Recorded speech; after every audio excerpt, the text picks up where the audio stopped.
নমস্কার। সত্যমঙ্গল চ্যানেলের সকল দর্শক এবং শ্রোতা বন্ধুদের জানাই আন্তরিক শ্রদ্ধা ও ভালোবাসা। আজ আমরা এই ভিডিওর মাধ্যমে পরম পূজনীয় শ্রীমৎ স্বামী বীরেশ্বরানন্দজি মহারাজের কথা থেকে আলোচনা করব। অপূর্ব একটি আলোচনা করছেন মহারাজ, যুগ সংকটে শ্রীরামকৃষ্ণের বাণী। আজকের ভারতবর্ষে তথা পৃথিবীতে এই যে ব্যাপার আমরা দেখছি, এটা নতুন কিছু নয়, এমনটাই বলছেন মহারাজ। যদি পৃথিবীর ইতিহাস, বিশেষ করে ভারতবর্ষের ইতিহাস পর্যালোচনা করা যায়, তাহলে লক্ষ্য করা যাবে যে যুগে যুগে এই ব্যাপার প্রায়ই ঘটেছে।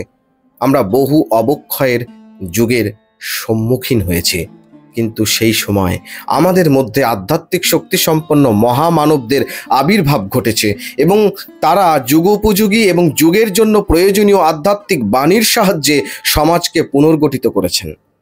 শতাব্দীর পর শতাব্দী ধরে সেই বাণীর প্রকাশ ঘটেছে।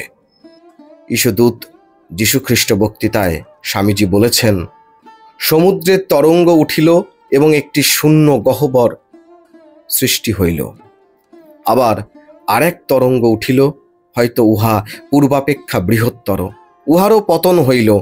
আবার একটি উঠিল। এই রূপে তরঙ্গের পর তরঙ্গ অগ্রসর হইয়া চলিয়াছে। সংসারের ঘটনা প্রবাহের মধ্যেও আমরা এইরূপ উত্থান পতন দেখিয়া থাকি, আর সাধারণত উত্থানের দিকেই আমাদের দৃষ্টি আকৃষ্ট হয়, পতনের দিকে নয়। কিন্তু সংসারের এই উভয়ের সার্থকতা আছে, কোনোটির মূল্য কম নহে। বিশ্বজগতের ইহাই প্রকৃতি। কি চিন্তা জগতে, কি পারিবারিক জগতে, কি সমাজে, কি আধ্যাত্মিক ব্যাপারে, সর্বত্রই এই ক্রমিক গতি, সর্বত্রই উত্থান পতন চলিয়াছে। এই কারণে ঘটনা প্রবাহের মধ্যে প্রধান ব্যাপারগুলি, উদার আদর্শ সমূহ সময়ে সময়ে সমাজের মধ্যে প্রবল তরঙ্গাকার ধারণ করিয়া উত্থিত হয় ও সাধারণের দৃষ্টি আকর্ষণ করে। তারপর অতীত অবস্থার ভাবগুলিকে পরিপাক করিবার জন্য, উহাদিগকে রোমন্থন করিবার জন্য কিছুকালের মতো উহা অদৃশ্য হয়। যেন ওই ভাবগুলিকে সমগ্র সমাজে খাপ খাইবার জন্য, উহাদিগকে সমাজের ভিতর ধরিয়া রাখিবার জন্য, পুনরায় উঠিবার পূর্বাপেক্ষা প্রবলতর বেগে উঠিবার বল সঞ্চয়ের জন্য কিছুকাল ইহা কোথায় ডুবিয়া যায়। বিভিন্ন জাতির ইতিহাস আলোচনা করিলে এইরূপ উত্থান পতনের পরিচয় পাওয়া যায়। গীতায় আমরা পাই, হে অর্জুন, যখনই ধর্মের গ্লানি ও অধর্মের অভ্যুত্থান হয়, তখনই আমি দেহ ধারণ করি। সাধুদের পরিত্রাণের জন্য, দুষ্টদের বিনাশের জন্য এবং ধর্ম সংস্থাপনের জন্য আমি যুগে যুগে অবতীর্ণ হই। এইভাবে আমরা পেয়েছি শ্রীরামচন্দ্রকে, শ্রীকৃষ্ণকে, শ্রী বুদ্ধকে, শ্রী চৈতন্যকে এবং এই যুগে শ্রীরামকৃষ্ণকে। আজ এই অবক্ষয়ের যুগে শুধু ভারতের জন্য নয়, সারা বিশ্বের জন্যই প্রয়োজন এক নতুন আধ্যাত্মিক শক্তি সম্পন্ন মহামানবের এবং নতুন বাণীর। শ্রীরামকৃষ্ণের মধ্যে আমরা সেই নতুন মহামানবকে এই যুগে পেয়েছি। আমরা যদি বর্তমান অবস্থা এবং যে বাণী শ্রীরামকৃষ্ণ রেখে গেছেন বিশ্লেষণ করি, তাহলে দেখব যে যুগমানবের জন্য সারা বিশ্ব দীর্ঘকাল প্রতীক্ষায় ছিল। তিনি সেই মহামানব। বিশেষত আমরা যারা ভারতবাসী, আমাদের জন্য তাঁর বাণী অপরিহার্য। যদি আমরা আমাদের জাতি ও সমাজকে পুনর্গঠিত করতে চাই, পুনরায় একটি মহান জাতিতে পরিণত করতে চাই এবং অন্যান্য জাতি যারা ভারতের আধ্যাত্মিক বাণীর জন্য অপেক্ষমান, তাদেরও সেই বাণীর অংশীদার করতে চাই। অতীতেও আমরা এই কাজ করেছি এবং এ যুগে পুনরায় সেই কাজ করতে হবে। শ্রীকৃষ্ণের বাণী মথুরা থেকে ভূমধ্যসাগরের তীরে গিয়ে পৌঁছেছিল এবং শ্রীবুদ্ধের বাণী সমগ্র প্রাচ্য ভূখণ্ডে, শ্রীরামকৃষ্ণের নববাণীর বিশ্বময় বিস্তার অবশ্যম্ভাবী।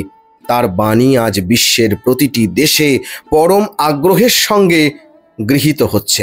কিন্তু কি তার বাণী? যত সংক্ষেপে সম্ভব তা আমি বলতে চেষ্টা করব।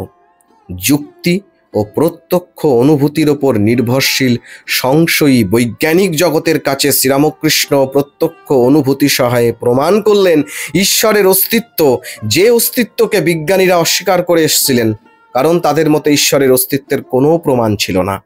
তিনি যে শুধু ঈশ্বরের অস্তিত্বই প্রমাণ করলেন তা নয়, আরও প্রমাণ করলেন যে সব ধর্মই সত্য এবং সব ধর্মই এক পদ্ধতিতে অর্থাৎ প্রত্যক্ষ অনুভূতির মাধ্যমে ঈশ্বর উপলব্ধি করিয়ে দেয়। শ্রীরামকৃষ্ণের এই বাণী অতীব অর্থবহ, বিশেষত ভারতবর্ষের পক্ষে, কারণ এদেশে অনেক ধর্ম রয়েছে এবং ধর্মকে উপলক্ষ করে লড়াই ও রক্তপাতও ঘটছে। একমাত্র এই বাণী ভিন্ন ভিন্ন ধর্মাবলম্বীদের সুসংহত করে এক মহান জাতিতে পরিণত করতে পারে। পরস্পর বিবাদমান এবং প্রায় রক্তক্ষয়ী সংগ্রামে লিপ্ত শত শত সমাজগোষ্ঠীতে বিভক্ত আমাদের দৃষ্টি তিনি আকর্ষণ করলেন এই সত্যের প্রতি যে এই সব বাহ্য ভেদের পেছনে একই আত্মা বিরাজমান, এবং শুধু এই সত্যটি না জানার জন্যই যত কিছু অশান্তির সৃষ্টি। তিনি বললেন জীবই শিব। শুধু তাই নয়, আরও বললেন যে কেউ এই দৃষ্টিকোণ থেকে জীব সেবা করেন তিনি ভগবান লাভ করেন। আজকের দিনে আমাদের কাছে এই বাণী খুবই তাৎপর্যপূর্ণ। জাগতিকতা ও আধ্যাত্মিকতার ভেদ, কর্ম উপাসনার ভেদ, সব রকমের ভেদ এই বাণী নিশ্চিহ্ন করে দেয়।